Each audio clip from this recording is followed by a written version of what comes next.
बिस्मिल्लाहिर्रहमानिर्रहीम। मकतूबात इमाम रब्बानी मुजद्दिद अल-फ़सानी शेख अहमद फ़ारूक़ सरिंदी रहमहुल्लाहुल बारी, मकतूब नंबर 194, दफ्तर अव्वल, हिस्सा सोम।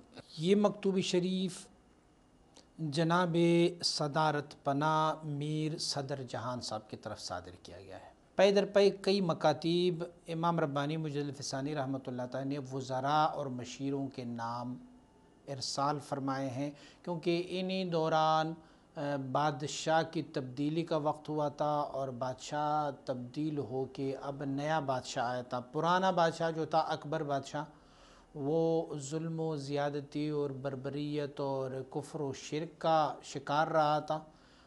अब नया बादशाह जो आया है, इस नए बादशाह ने बहुत अच्छे और इस्लाह वाले और दीन की तरवीज व इशाअत, मुसलमानों की ज़बून हाली को देख के उनकी फ़लाह व बहबूद का काम करना शुरू कर दिया था। तो वज़ीरों को भी मुंतख़ब किया था, मशीरों को भी मुंतख़ब किया था, और उसमें से अक्सर व बेशतर वज़ीर और मशीर जो थे वो मुजद्दिद अल-फ़सानी रहमतुल्लाह तआला अलैहि के मुरीदीन या मुहिब्बीन व मुतवस्सिलीन में से थे। तो जनाब मीर सदर जहान साहब ये जो थे, ये भी हज़रत मुजद्दिद अल-फ़सानी रहमतुल्लाह तआला अलैहि के मुतवस्सिलीन में से थे। ये मकतूबी शरीफ उनकी तरफ सादर किया गया इस बारे में कि आप तरवीज मिल्लत व ताईद दीनी मुबीनी हज़रत रसूल अकरम सल्लल्लाहु अलैहि वसल्लम में कोशान रहे। फरमाते मैं सुन रहा हूँ कि अहकाम शरइया को रवाज दिया जा रहा है और जो मिल्लत इस्लामिया की दुश्मन है उनको ज़लील किया जा रहा है।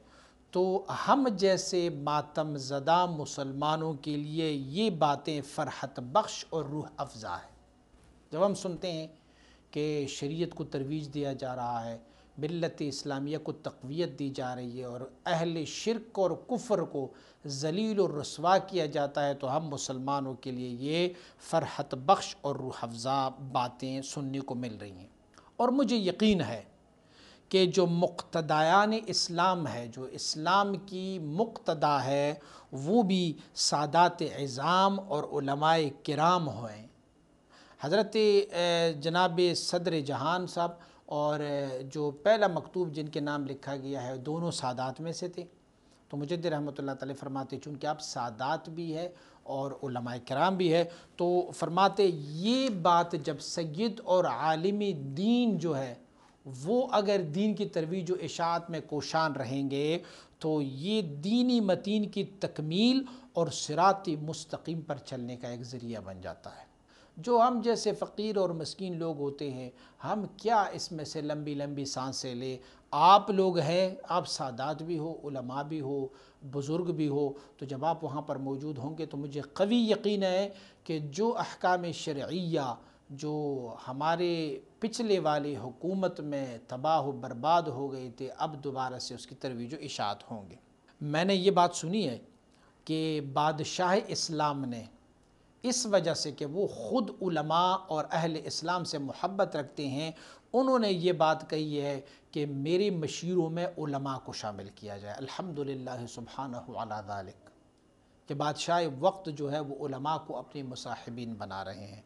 तो इस बारे में आप तमाम कोशिश कर ले कि दीनदार उलमा को इंतखाब कर ले। देखिए पिछला बादशाह जो गुजरा था तो उनकी ख़राबी की सबब भी उलमा बने थे, लेकिन उलमाए सूअ थे। अब बादशाह ने कहा हुआ है, अब की दफ़ा इस बादशाह ने कहा हुआ है कि हमें उलमाए दीनी मतीन चाहिए। तो आप कोशिश कर लें कि मिर्ज़ा सदर जहान साहब, आप कोशिश करें कि आप उलमाए दीनदार का इंतखाब करें, जो उलमाए आखिरत है, जो अहलुल्लाह उलमा है, उनका इंतखाब करें कि वो बादशाह के मुसाहिबीन रहे। उलमाए सूअ जो है वो दीन की चोर है, वो चोरी करने वाले हैं, चोर है वो। इनकी मतलब क्या होती है? जाहो जलालो रियासतो मंज़लतो मर्तबा, लोगों में बढ़ाया और अपना स्टेटस बनाना होता है।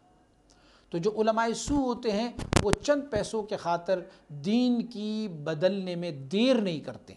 तो उलमाए सू से दूर रहना चाहिए। हाँ, बेहतरीन आलम की यही उलमा होते हैं اور بدترین بھی یہی علماء ہوتے ہیں۔ جو اہل اللہ علماء ہوتے ہیں وہ سب سے اعلیٰ و افضل و بہتر ہوتے ہیں، اور جو دنیا دار علماء ہوتے ہیں، علماء سوء ہوتے ہیں، وہ علیاذ باللہ وہ بدترین ہوتے ہیں۔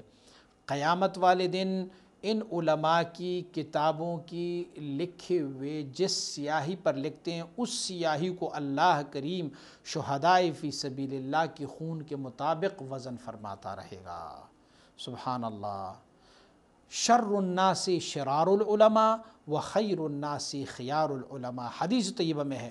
حضور نبی اکرم صلی اللہ علیہ وآلہ وسلم بارک نے فرمایا، قال رسول اللہ صلی اللہ علیہ وسلم، الا ان شر الشرار شرار العلماء وان خیر الخیراء خیار العلماء، سب سے شر والے لوگوں میں سے جو شریر ہوتے ہیں وہ علماء ہوتے ہیں، اور بہترین لوگوں کی جو ہے وہ بہتر بھی علماء ہی ہوتے ہیں۔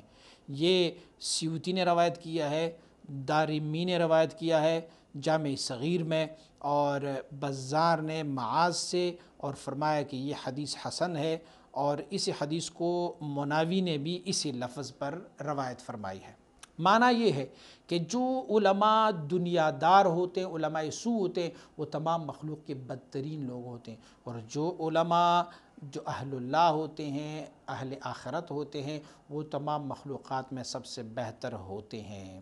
پھر میرا بھی ارادہ بن گیا ہے کچھ نیتوں کے ساتھ کہ میں بھی لشکر میں آ جاؤں، آرمی میں آ جاؤں، بادشاہ کی لشکر میں آ جاؤں، لیکن چونکہ اب ماہ مبارک رمضان ہے تو میں دلی میں ماہ مبارک رمضان گزارنا چاہتا ہوں۔ مجدد رحمۃ اللہ تعالی کا یہ وتیرہ تھا یہ کہ آپ مبارک جو تھے اکثر و بیشتر دلی میں حضرت باقی باللہ رحمۃ اللہ تعالی کی اس جامع مسجد میں رمضان شریف گزارا کرتے ہوتے تھے، اکثر و بیشتر آپ کی یہ عادت مبارکہ تھی۔ تو چونکہ اب رمضان شریف کا مہینہ آیا ہے تو میں یہ چاہتا ہوں کہ یہ رمضان شریف کا مہینہ یہاں گزاروں دلی میں، اور انشاءاللہ العزیز جب رمضان شریف کا مبارک مہینہ گزر جائے تو پھر میں اپنے دوستوں کی خدمت میں حاضر ہو جاؤں گا، کیونکہ مجدد رحمۃ اللہ تعالی ہے کہ اکثر و بیشتر مریدین ان کو اکوموڈیٹ کیا گیا تھا آرمی میں اور وہاں کی فوج میں، تو مجدد رحمۃ اللہ تعالی نے چاہا کہ میں ان کا دیدار بھی کروں، تو ان کی جو ذوق و شوق ہے اور ان کی جو محبت ہے وہ اور بڑھتی جائے گی، ان کو شہ بھی ملتا رہے گا، تو مجدد رحمۃ اللہ تعالی نے یہ ارادہ فرمایا ہے۔